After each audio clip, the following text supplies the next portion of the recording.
So Tom, let me show you something else we're doing over here. I'm sorry? Let me tell you something else we're doing over here. Okay. So this is for a municipality.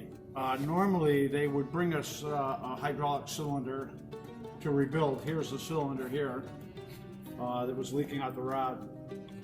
However, this pin was seized in the base of the cylinder, and we had to remove the fender, heat the bushings that capture the pin, and we had to use a 50-ton porta-power to push it out. It took all 50 ton and 2 rosebuds heating the bushings around the pins to get the pin out.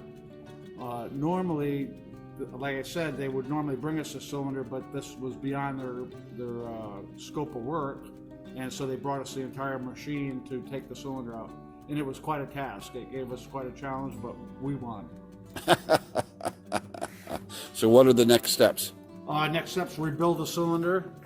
We'll clean up all the bushings. We'll clean up the bushings in the machine. We'll clean up the pin and make sure everything fits really well, and make sure everything has anti-seize on it. And when it's put back together, grease thoroughly, and we'll remind them about grease. All right. Hey, thanks.